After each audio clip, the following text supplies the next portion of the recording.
శంకర హృదయ నివాసిని పార్వతి పరమేశ్వరి శంకర హృదయ నివాసిని పార్వతి పరమేశ్వరి. జై జగన్మాత బగళాముఖి. ఓం క్రీం బగళాముఖి వరదే సర్వ సౌభాగ్యప్రదాయిని సమస్త భక్తానాం సర్వ అభీష్టం సాధయ సాధయ క్రీం ఓం స్వాహ. 2024 సంవత్సరం మే నెల 1వ తారీఖు నుండి గురుగ్రహం మారుతున్నాడు. అనగా గురు భగవాన్ మేష రాశి నుండి వృషభ రాశిలోకి రావడం జరుగుతుంది. ఇలా జరుగుతున్న తరుణంలో మనమంతా కూడా ఆనందపడ్డానికి, అలాగే ఏమాత్రం దుఃఖం చెందడానికి లేదు. అనగా గురుగ్రహం మారాడు కాబట్టి నేను చాలా సంతోషంగా ఉండడానికి, మీరు ఎలా చూసుకున్నా అనుకున్నా సరే, అలాగే అయ్యో నా జాతకంలో మారాడు కాబట్టి నాకేమైనా కష్టాలొస్తాయేమో అని భయపడ్డానికి, ఆనందించడానికి లేదు. సరేనా? ఇంతకీ నేను చెప్పేది ఏంటంటే, మీరు ఓవర్గా సంతోషపడకూడదు, అలాగే దుఃఖపడకూడదు. ఎందుకంటే ఇందులో చిన్న రహస్యం, నియమాలు చాలా ఉన్నాయి, రూల్స్ ఉన్నాయి. అది చాలామందికి తెలిసుండకపోవచ్చు. ఈ విషయం తెలిసినా తెలియకపోయినా ఎన్నో వెబ్సైట్స్లోనూ, టీవీలోనూ ఎన్నో ఉన్నాయి, నేను గమనించాను. అన్నిటికంటే ముందు ఇది మనకు సంబంధించిందా లేదా అదే విషయాన్ని క్లియర్గా ఈ వీడియోలో మనం చెప్పుకోబోతున్నాం. దాని గురించి మనం మాట్లాడుతున్నాం. ఇప్పుడు ప్రస్తుతానికి చూస్తే గురువు మేషరాశిలో ఉన్నాడు. ఇదిగో ఇక్కడ చూపినట్టుగా ప్రస్తుతానికి ఇది వేరే జాతకం. ఈ దశలను మనం గమనించినట్లయితే ప్రస్తుతానికి గురుడు మేషరాశిలో ఉన్నాడు. తరువాత వచ్చేది గురుగ్రహం మేషరాశిని విడిచి వృషభంలోకి రాబోతున్నాడు గురు. అదెప్పుడు? 2024 సంవత్సరం మే నెల 1వ తారీఖు ఈవినింగ్ నుండి గురు మారేది. అప్పుడు దాని తర్వాత 1 సంవత్సరం ఇలా మారడం వల్ల చాలా బాగుంటుంది అని చెప్పడం లేదు. ఇది కేవలం గోచార ఫలం మాత్రమే. తర్వాత చూస్తే ఇప్పుడు గురువు ఎవరెవరి కారకులవుతున్నాడంటే 2వ ఇంటికి, 5వ ఇంటికి, 7వ ఇంటికి, 9వ ఇంటికి, 11వ ఇంటికి వీరందరికీ బాగా ఉంటుందని చెప్తుంది శాస్త్రం. ఆ తర్వాత ఇదంతా ఈ నక్షత్రానికి అధిపతి చంద్రుడు కాబట్టి చంద్రుడి కోణంలో చూస్తున్నాం.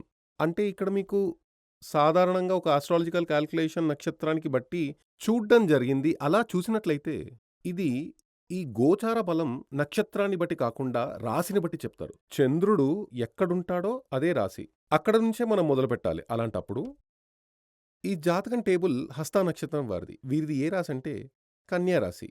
ఈ కన్యా రాశిలో ఇక్కడ గురువు 2, 5, 7, 9, 11 ఇక్కడ ఈ కన్యా రాశిలో ఇది 2వ ఇల్లు, 3, 4 ఇది 5వ ఇల్లు, 6 ఇది 7వ ఇల్లు, 9వ ఇల్లు, ఇది 11వ ఇల్లు. ఈ జాతకంలో ఇది 11వ ఇల్లు. ఈ జాతకంలో గురువు స్థానం చాలా బలంగా ఉందని అంటుంది శాస్త్రం. కానీ అది మనం దాన్ని అలాగే ఫాలో చేసినట్లయితే ఎవరు కూడా ఊహించని విధంగా పెను మార్పులు సంభవిస్తాయి. ఆ కారణం ఏంటో వినండి. ఇందులో మనం చూసినట్లయితే వేదం స్థానం కన్నా ఇక్కడ గోచార స్థానం 2, 5, 7, 9, 11 అనేవి ఇక్కడ గోచార స్థానాలు. ఈ స్థానాలలో గురువు చాలా బలంగా ఉండేటువంటి స్థానం. అది కూడా ఎవరికి? 1, 2, 3, 4, 5 ఈ 5 రాసుల వారికి మరి 12 రాసులు ఉన్నాయి కదా. అందులో 5 రాసుల వారికి 2, 5, 7, 9, 11 ఈ 5 రాసుల వారికి గురువు మేలు చేయబోతున్నాడు. ఇక ఇక్కడ వేదన స్థానం చూసినట్లయితే 1, 2, 3, 4, 5 ఈ 5 రాసుల వారికి అంటే 3వ ఇల్లు, 4వ ఇల్లు, 8వ ఇల్లు, 10వ ఇల్లు, 12వ ఇల్లు ఈ ఇళ్లల్లో గురువుని వేదన స్థానం అంటారు. వేదస్థానంలో ఎలా చెప్తారంటే గురువు ఆ రాశిలో ఉన్నా కూడా, ప్రస్తుతానికి ఆ రాశిలో ఉన్నప్పటికీ మీ రాశిలో నుంచి గురువు 3వ స్థానంలో ఉన్నా బలంగా ఉండదు, 4వ ఇంట్లో ఉన్నా బలంగా ఉండదు, 8వ ఇంట్లో ఉన్నా బలంగా ఉండదు, అలాగే 10వ ఇంట్లో ఉన్నా బలంగా ఉండదు, 12వ ఇంట్లో ఉన్నా కూడా బలంగా ఉండదు. ఇవన్నీ కూడా చెడు స్థానాలు. కానీ ఇక్కడ దీన్ని చూసి ఆనందించాల్సిన అవసరం లేదు, దుఃఖపడాల్సిన అవసరం లేదు. ఎందుకంటే గురువు గోచార స్థానంలో ఉన్నాడు అనగా ప్రస్తుతానికి గురువు రెండో స్థానంలో ఉన్నాడనుకోండి. ఫైనాన్షియల్‌గా చాలా అభివృద్ధి ఉండబోతుంది. అప్పులన్నీ కూడా తీరిపోతాయి. ఇల్లు, ప్రాపర్టీ అలాంటివన్నీ మీరు కొనుగోలు చేయగలుగుతారు. ఉద్యోగంలో ప్రమోషన్ అన్నది ఖచ్చితంగా వస్తుంది. సంతానం బాగా చదువుకుని వృద్ధిలోకొస్తారు. ఇలాంటివన్నీ కూడా ప్లస్ పాయింట్లే కదా మీకు ఒకవేళ గురువు రెండో స్థానంలో ఉంటే. అంటే గురువు రెండో స్థానంలో ఉంటే ఇవన్నీ జరుగుతాయి. ఒకవేళ అది వర్కౌట్ అవ్వాలనుకుంటే ఆ సమయంలో అదేంటంటే గురువు రెండో స్థానంలో ఉన్నప్పుడు ఇక్కడ మీ యొక్క రాశిలో గురువు రెండో ఇంట్లో ఉన్నాడు. ఇది మనం కన్యా రాశి అని చెప్పుకున్నాం కదా! ఇది రెండో స్థానం. ఈ రెండో స్థానంలో గురువు ఉన్నప్పుడు ఈ రెండో ఇంట్లో గురువు ఉంటే గనక 3, 4, 8, 10, 12 రాసులలో ఏదైనా ఒక గ్రహం గనక ఉంటే అది ఏ గ్రహమైనా కూడా అప్పుడు ఆ గురుగ్రహం అనుకూలంగా ఉండదు. మనకి మంచి జరగనే జరగదు. దాన్ని వేదన స్థానం అని అన్నారు. ఇక్కడ వేదన అంటే ఏదో విధంగా మనకి మంచిని నిరోధిస్తుంది. ఆ తర్వాత చూస్తే అప్పుడు అదే విధంగా గురువు ఏ రాశిలో ఉన్నా 5లో ఉన్నా, 7లో ఉన్నా, 9లో ఉన్నా, 11లో ఉన్నా అందరికీ ఇలాంటి ఫలాలే ఇస్తాడు. దాని తర్వాత గురువు ఏ రాశిలో ఉన్నా ఆ రాశిలో ఎవరెవరున్నా గురువు ఏ రాశిలో ఉంటాడో అందులో ఉన్నా కూడా ఇది ఒక్క రాశి గురించే కాదు. గురువు ఎక్కడైతే ఉన్నాడో అక్కడ నుంచి 3, 4, 8, 10, 12 ఏ స్థానంలో అయినా కానీ ఈ నవగ్రహాల్లోని ఏ గ్రహంతోనైనా కలిసి ఉన్నా అక్కడితో ఇది ఆగకుండా ఇది 5దో గృహంలో ఏ గ్రహంతో ఉన్నా కూడా వీటినన్నిట్లోనూ ఏదో ఒక గ్రహంతో కలిసినా ఏ ఒక్క రాశితో కలిసి ఉన్నప్పటికీ ఈ గురువు మేలు కలిగించడు. అదే విధంగా ఇక్కడ ఆపోజిట్‌గా ఒకవేళ గురువు గనక మీకు 3లో ఉన్నా, 4లో ఉన్నా, 12 గృహంలో ఉన్నా, ఈ గురుగ్రహం చాలా ఇబ్బందులు పెడతాడు. ఆ సమయంలో మీరు భయపడతారు. ఇక్కడ భయపడాల్సిన అవసరమే లేదు. ఎప్పుడంటే గురువు గనక ఇక్కడ వేదన స్థానంలో ఉండి కూడా ఆయా వేదా స్థానాల్లో గోచారాలను బట్టి అదేమిటంటే 2, 5, 7, 9, 11 స్థానాల్లో ఏదైనా ఒక గ్రహంతో కనుక కలిసి ఉంటే అప్పుడు ఆ గురువు మీకు ఎలాంటి దోషం చెయ్యడు. చెడు చేసే పరిస్థితే ఉండదు. అప్పుడు ఈ అదే విధంగా శనికి కూడా ఉంది. శని సంచారం వచ్చినప్పుడు అదే చెప్తున్నా 2025లో తదుపరి శని సంచారం రానుంది. అప్పుడు ఈ గోచారం, వేదం దీన్ని కాలిక్యులేషన్ చెయ్యకుండా టోటల్ ఫలితం చెబితే అదెలా సరైనదుంటుంది? ఇక్కడ మరో విషయం కూడా ఉంది. ఇక్కడ అష్టవర్గం చూడాలి. అష్టవర్గం అని చెప్పుకున్నప్పుడు ఇక్కడ చూడండి ఇది ఈయన అష్టవర్గం. ఈయన హస్త నక్షత్రంలో పుట్టాడు. ఇది ఈయన జాతకం. అష్టవర్గం అనేది ఒక్కో జాతకంలో ఒక్కోలా ఉంటుంది. ఈ విషయం మీరు గుర్తుంచుకోండి. మీ ఇంట్లో 5 మందుంటే 5 జాతకాలు ఉంటే 5 మందికి 5 రకాలుగానే అష్టవర్గం ఉంటుంది. అందరికీ ఒకే విధంగా ఉండదు.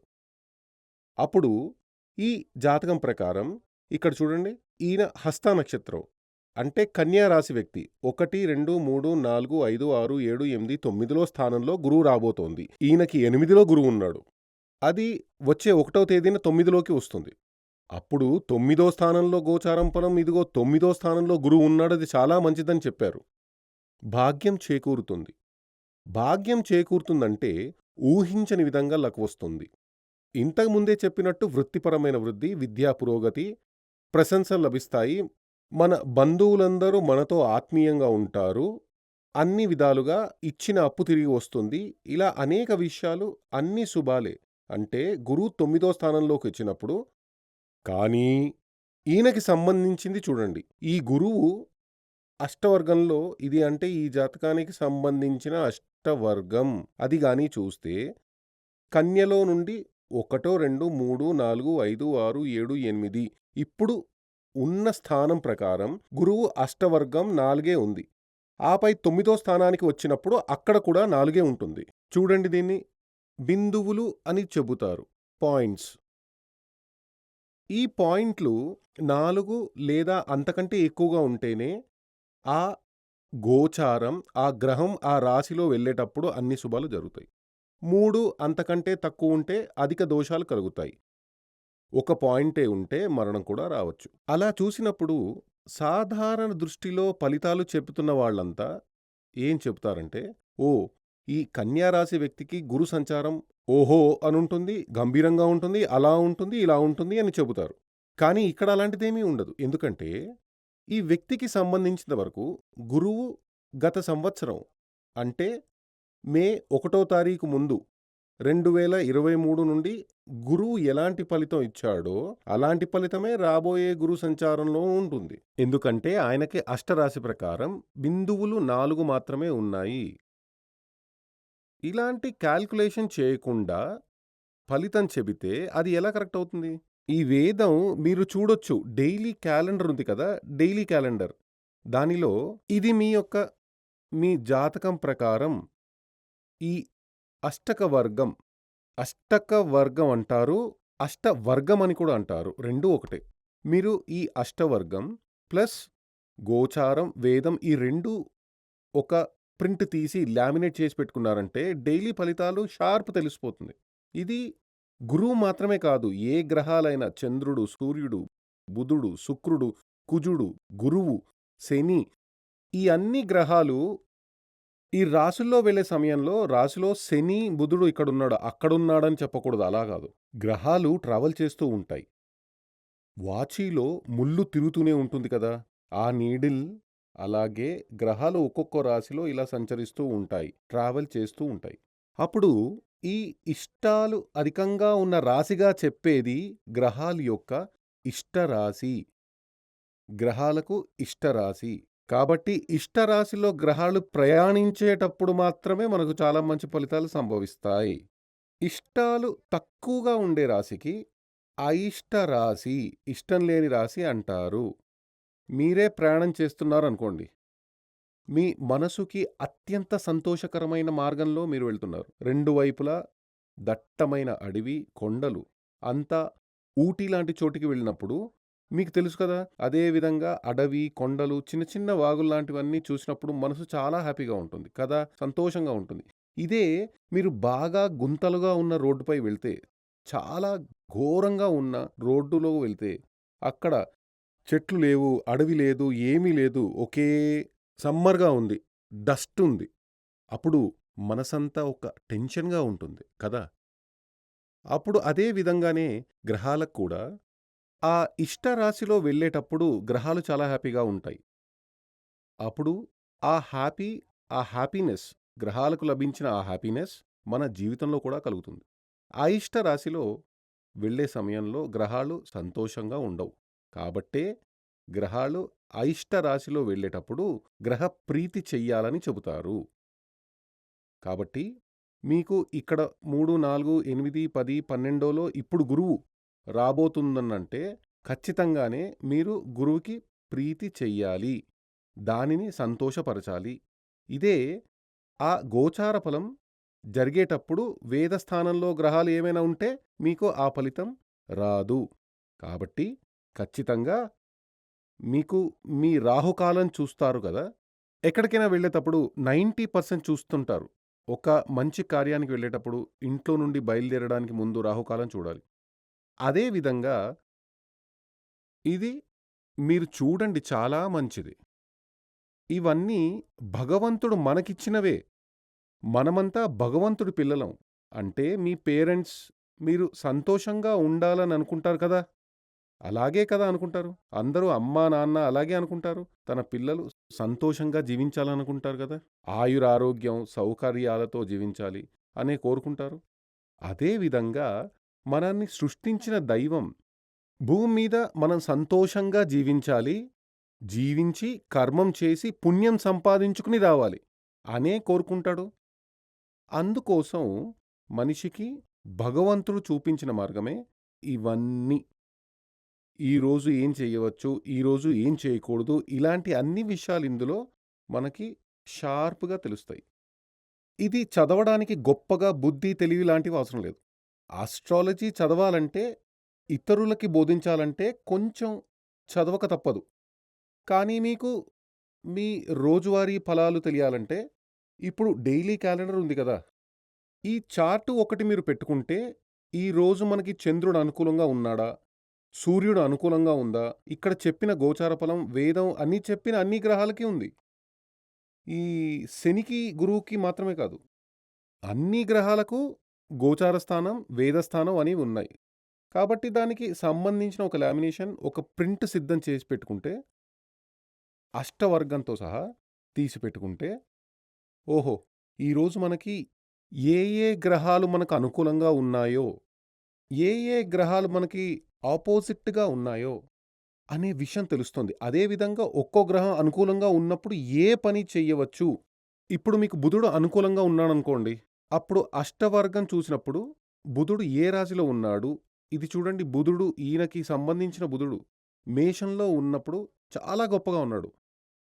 అదే విధంగా వృశ్చికంలో బుధుడు ఉన్నప్పుడు ఈయనకి చాలా ఘోరంగా ఉన్నాడు. అప్పుడు ఆ బుధుడి యొక్క ఇష్టాలు అధికంగా ఉండే రాశిలో, అంటే బుధుడికి ఇష్టమైన రాశిలో బుధుడు ప్రయాణించేటప్పుడు మంచి జ్ఞానం వస్తుంది. తెలివి వస్తుంది. విద్య పురోగతి ఉంటుంది. చేసే పనిలో అభివృద్ధి కనిపిస్తుంది. ఇలా చాలా చాలా మంచి విషయాలు జరుగుతాయి. అదే విధంగా ఒక్కో గ్రహానికి, అంటే గ్రహాలు రాశిలో ఉన్నప్పుడు ఈ వ్యక్తికి సంబంధించిన గురువు వచ్చి వృశ్చిక రాశిలో ఉన్నప్పుడు ఈయన జైలుకు వెళ్తాడు. ఇదొక మినిస్టర్ జాతకం, ఇంతకు ముందే చెప్పాను. గురువు వచ్చి వృశ్చిక రాశిలో, అంటే ఒకే ఒక ఇష్టం మాత్రమే ఉంది. పాయింట్ ఒకటి మాత్రమే ఉంది. ఏమైంది? అప్పుడు ఆయనకి జైలు వాసం ఎదురైంది. 4, 5 ఏళ్ళు జైల్‌లో ఉన్నాడు. కాబట్టి ఎప్పుడైనా సరే మన జీవితంలో ఇది ఖచ్చితంగా తెలిసి ఉండాల్సిన విషయం. మరో విషయం ఏమిటంటే, ఇది సర్వ అష్టవర్గం, సర్వాష్టక వర్గం, సర్వాష్ట వర్గం అని చెబుతారు. అంటే ఈ 1, 2, 3, 4, 5, 6 ఈ 7 గ్రహాలు రాహుకి టోటల్‌గా 9 గ్రహాలు కదా! అందులో రాహుకి, కేతువుకి అష్టవర్గం చూడరు. ఇక్కడ చూస్తే రాహుకి శనిలాగా, కేతువుకి కుజుడిలాగా ఆ విధంగా ఈక్వల్ అనమాట. అంటే ఇక్కడ శనికి, కుజుడికి వేసి ఉన్నాం కదా! కాబట్టి రాహు యొక్క అష్టక వర్గం, కుజుడి అష్టక వర్గం అలాగే మనం ఆలోచించాలి. ఇక్కడ ఈ గ్రహాలన్నిటినీ చేర్చుకుని సర్వాష్టక వర్గమని వేసి ఉంది. ఈ సర్వాష్టక వర్గంలో ఏ ఏ రాశిలో మనకి అధిక ఇష్టాలు ఉన్నాయో ఆ రాశిలో మాత్రమే శుభకార్యాలన్నీ చేయాలి. ఇష్టాలు అంటే నంబర్లు ఎక్కువగా ఉంటే శుభకార్యాలు చెయ్యవచ్చు, చెయ్యాలి అనే అర్థం తీసుకోవాలి. నంబర్లు తక్కువగా ఉండే రాశిలో శుభకార్యాలు చెయ్యకూడదు. ఎగ్జాంపుల్ చెబితే, వర్షాకాలంలో విత్తనాలు చల్లాలి కదా! పైరెప్పుడు పెడతాం? వర్షాకాలంలోనే పెట్టాలి. సమ్మర్‌లో వేయకూడదు. అదే విధంగా ఈ నంబర్లు చూసి, అదే విధంగా ఈ చూసేటప్పుడు మనకి మీ జాతకంలో లగ్నం, ఆ లగ్నంలో ఈయన గురించి చూస్తే లగ్నం మకర లగ్నం. కాబట్టి ఈ సర్వాష్టక వర్గంలో మకరంలో 31 పాయింట్లున్నాయి. కాబట్టి ఈయన ఎమ్మెల్యే అయింది 31 వయసులోనే. అక్కడ ఆ భాగ్యం సంభవించింది. ప్రారంభమైంది 31 వయసులో. అంటే మన జీవితంలో ఎప్పుడు మనకి భాగ్యం మొదలవుతుంది? అంటే జీవితంలో మంచి కాలం ఎప్పుడు మొదలవుతుంది? ఇవన్నీ తెలియాలంటే మీరు 60 ఏళ్ల వయసు వ్యక్తి అనుకోండి. ఈ అష్టక వర్గం తీసి చూస్తే, సర్వాష్టక వర్గం చూసినప్పుడు మీ జీవితంలో ఎప్పుడు మంచి కాలం మొదలైందో తప్పకుండా మీరు గుర్తించవచ్చు. అది మీకే తెలుసు కదా! ఏ వయసులో మీకు ఒక మంచి కాలం ప్రారంభమైందో. అదే విధంగా జీవితంలో మనకి ఎప్పుడు అత్యంత ఘోరమైన కాలం, ఎప్పుడు మనకి మృత్యు వస్తుందో ఇవన్నీ మనకి ఇందులో తెలుస్తుంది. ఇంతకు ముందే చెప్పాను. ఇదిక్కడ, అంటే జాతకం చూసేటప్పుడు ఈ రాశి, నవాంశం అనే 2 గడులు ఉంటాయి. అది ఒక వ్యక్తికి ఎక్స్‌రే తీయడం లాంటిది. ఎక్స్‌రే తీసినప్పుడు టోటల్‌గా మనకి కొంచెం తెలుస్తుంది కదా! ఏ వ్యాధి, ఏ పరిస్థితులు లాంటివన్నీ. ఈ అష్టక వర్గం చూస్తే అది టోటల్ సీటీ స్కాన్ చేయడం లాంటిది. మన లైఫ్ యొక్క టోటల్ విషయాలు మనకి అందులో తెలుస్తాయి. గోచార బలం కరెక్ట్‌గా తెలియాలంటే గోచారం, వేదం ప్లస్ ఈ అష్టక వర్గం ఇది ఉంటే మాత్రమే గోచార బలం. గోచార బలం అంటే గ్రహాలు ఒక్కొక్క రాశిలో సంచరించే సమయంలో ఉండే బలం. అంటే గురు సంచారం, శని సంచారం ఇలా చెబుతారు కదా! 9 గ్రహాలకి సంచారం ఉంది. కానీ ముఖ్యంగా గురు సంచారం, శని సంచారం, రాహు సంచారం ఇది మాత్రమే అందరూ గమనిస్తారు. మిగిలినవన్నీ కాలిక్యులేషన్ చేయడం లేదు. అప్పుడు ఆ ఏ గ్రహంతో ఆ సంచారం ఒక్కో రాశిలో స్థితి ఉన్నప్పుడు రాశి స్థితి అంటారు. అది మనకి అనుకూలంగా ఉందా? ప్రతికూలంగా ఉందా? ఇదంతా మీరు కరెక్ట్‌గా కనిపెట్టవచ్చు. ఇది కనిపెట్టి ఇదే విధంగా నడుచుకోండి. జీవితంలో ఎల్లప్పుడూ వసంతకాలంలాగా ఉంటుంది.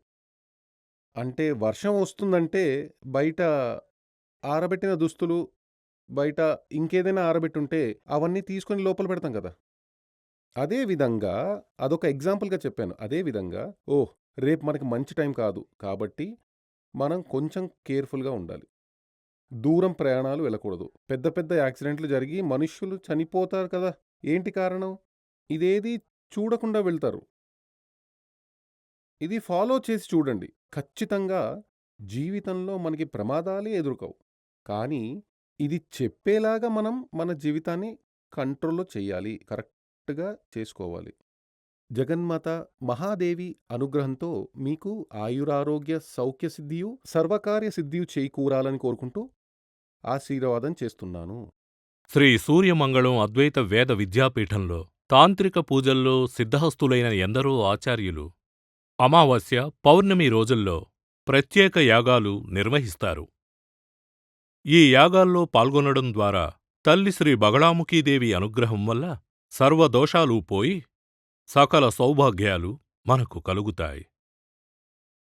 శ్రీ సూర్యమంగళం అద్వైత వేద విద్యాపీఠం జ్యోతిష్యం, ప్రశ్నలు, వాస్తు, తాంత్రిక పూజలు మరియు వేదయాగాలు నిర్వహిస్తారు. సంప్రదించవలసిన నంబర్ 7305442299 7305442299. చెన్నై, కోయంబత్తూర్, బెంగళూరు, హైదరాబాద్, విజయవాడ, ఢిల్లీ, ముంబై, తిరునల్వేలి, టెక్సాస్.